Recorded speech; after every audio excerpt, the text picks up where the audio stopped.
Well, at the moment, Africa is still quite in its initial stages of renewable energy development.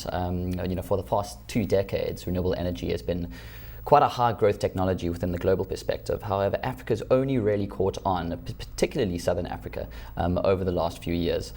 North Africa, the market's a little bit more mature in respect to the rest of the continent.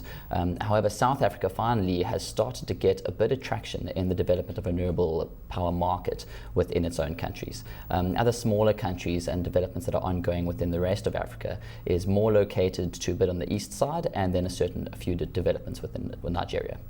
Now, what megatrends are most relevant to Africa? I know that there are a lot of them, but can you touch on a few of them?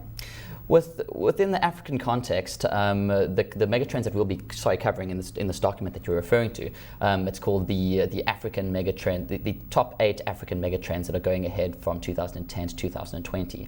Now, the key megatrends that we'll be looking at there is really relating to urbanization, regional integration of the continent, looking into such things such as renewable energy, as you spoke about, particular innovation, especially with regards to raw material beneficiation. Taking a look at more trends such as your future infrastructure that's being developed within the continent, how that infrastructure is going to affect particular business models that are going to be developed. Once using those business models in this future infrastructure, now how do we feed the continent?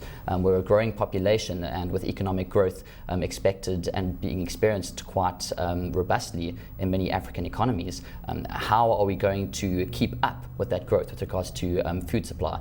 These are the kind of megatrends that we're really kind of targeting within this megatrend document.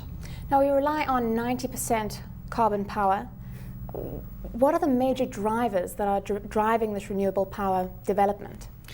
Within South Africa, you have to look at it in the context of either Africa or within South Africa. Within Africa, it's really from a position of security of supply. Within Central Africa and within Eastern African regions, the primary energy source within those particular regions has traditionally been hydropower. They've been focusing a little into geothermal power in the east, particularly within Kenya. However, the large majority of those particular regions is still powered by hydropower.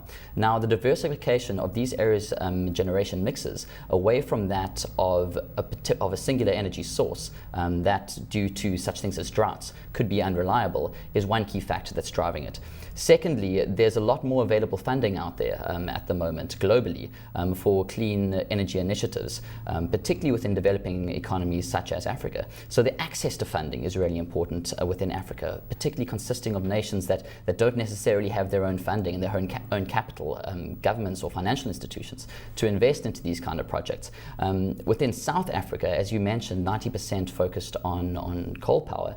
The COP17 agreements that we agreed to in Copenhagen a few years back is very important. Our emission reductions by 2020 and those targets that are set by government is also a key factor that's been driving. And then, of course, for both South Africa and Africa, the potential for job creation, the potential for localization mechanisms, and bolstering of those national economies.